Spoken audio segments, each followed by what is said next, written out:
What is happening with P-EBT? Millions of families around the country are waiting for these critical funds to be dispersed, so we've been getting a lot of questions. In this video, we're going to tell you a few things you need to know about the P-EBT program, including why millions of low-income children are still waiting on this money. I'm Nicole from Low Income Relief, where we help millions of people save money and get free stuff. There are a few things you need to know about the P-EBT program, so let's get started. Pandemic EBT, or P-EBT, is available to families who would have received free or reduced priced meals at their school had school actually been in session. The P-EBT program is not designed to help all students in a particular school.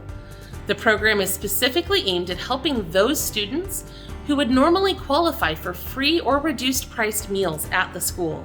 But since many schools are closed due to the pandemic, those meals are not available, and those families are struggling to afford the extra food that they then have to provide.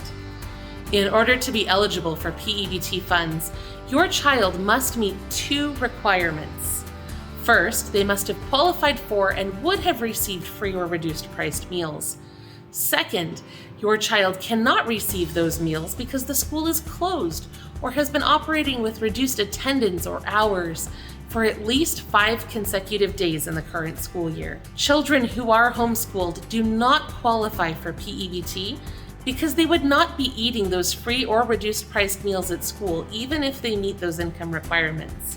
Unfortunately, this also includes children who previously attended school but have started homeschooling as a result of the pandemic. In many areas, schools provide free summer meals for all children ages 18 and under.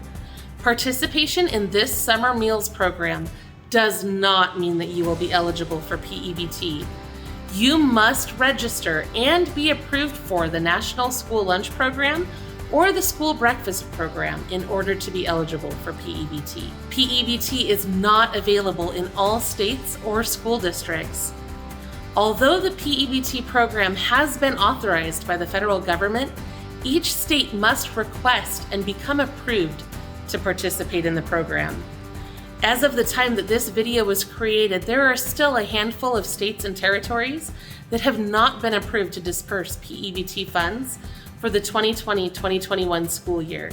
To add another layer of confusion to this already confusing program, each school and school district can determine whether or not to participate. This is because the school must have been closed or operating on limited hours or attendance for at least 5 consecutive days in a given period in order to be eligible. The amount of money that your household receives from P-EBT will be complicated. The P-EBT benefits are designed to help those families afford meals on days when the children are home instead of eating at school. As a result, the USDA has stated that students are not eligible for P-EBT funds on the days they attend school in person and eat meals at school. They may be eligible on days when they do not attend school or attend school but do not eat a meal.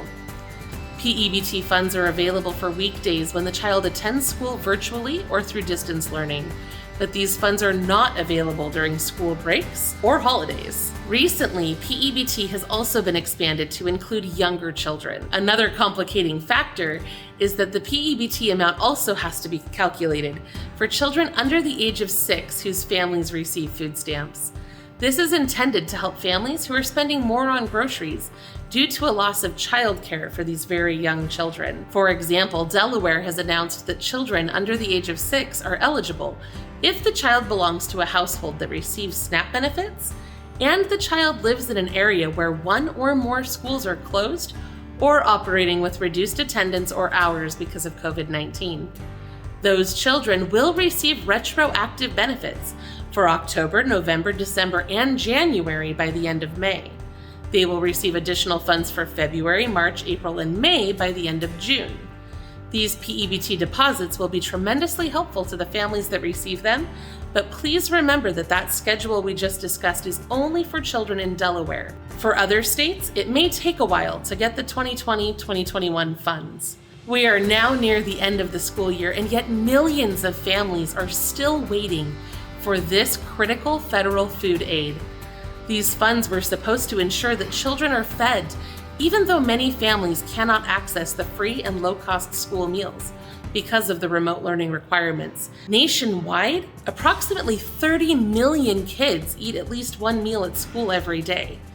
Unfortunately, a bloated government bureaucracy and layers of red tape have kept the funds from these families who so desperately need them. As of May 11th, nearly half of all U.S. states have not sent out any P-EBT funds, even though child hunger rates are at near record highs. 1 in 6 households with children are reporting that they do not have enough food to eat. It's frustrating to see the holdup with this program, especially when you consider that the business relief programs rolled out so much faster. The Paycheck Protection Program distributed hundreds of billions of dollars in a matter of weeks.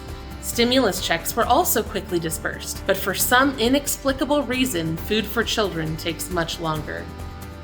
This is partially because states are responsible for submitting disbursement schedules to the U.S. Department of Agriculture, also known as the USDA.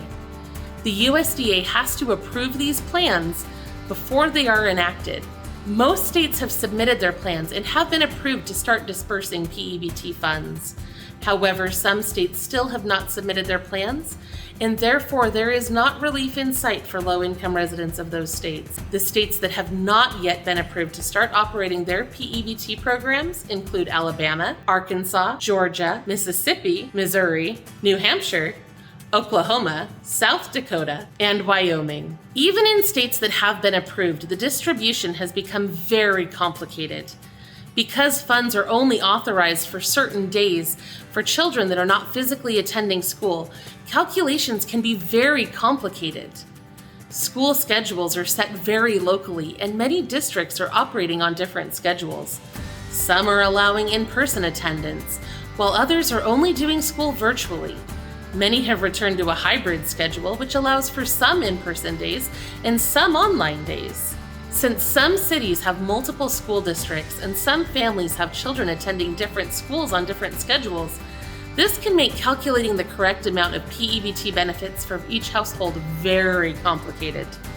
Politico reports that some areas are requiring teachers and other education leaders to update massive Excel spreadsheets to try to get the right information for each child. The bad news, obviously, is that many areas have no idea when these funds will begin to be issued. The good news is that when they are issued, they will be sent retroactively. For example, Oregon has announced that P-EBT benefits will begin in July, and approximately 572,000 children will receive retroactive benefits under that state's program. Here's what you need to do to get P-EBT. There are a lot of mixed messages about this, and although my research has revealed that it should be an automatic process for most families who are eligible, there are some concerns about households who may be missed. So if you have not received your pandemic EBT benefits or confirmation that you will receive them, here are some steps that you can take. First, make sure that your child is registered for the National School Lunch Program or School Breakfast Program. Second, make sure that your school has your up-to-date contact information. If your address or phone number have changed since the start of the pandemic, make sure to notify the school as soon as possible. Third, confirm that your state is eligible for P-EBT benefits by checking the USDA website. Fourth, call your local school. Fifth, contact your state's Department of Education. Sixth, contact your local state department that is in charge of food stamps. These departments have different names depending on your state. For example, in Washington state, it is the Department of Social and Health Services. In Ohio, it's the Department of Job and Family Services. In Arizona, it's the Department of Economic Security. Seventh, contact your elected officials. When you can't get through anywhere else, it's helpful to look up your elected state officials and contact them for assistance. Another important thing to note is that President Biden supports making the P-EBT program permanent. He's expressed support for making this program permanent over the summertime, when low-income families struggle to feed their children without access to free and reduced-price school meals. However, NBC News reports that Congress will still be required to pass further legislation in order to make that a reality.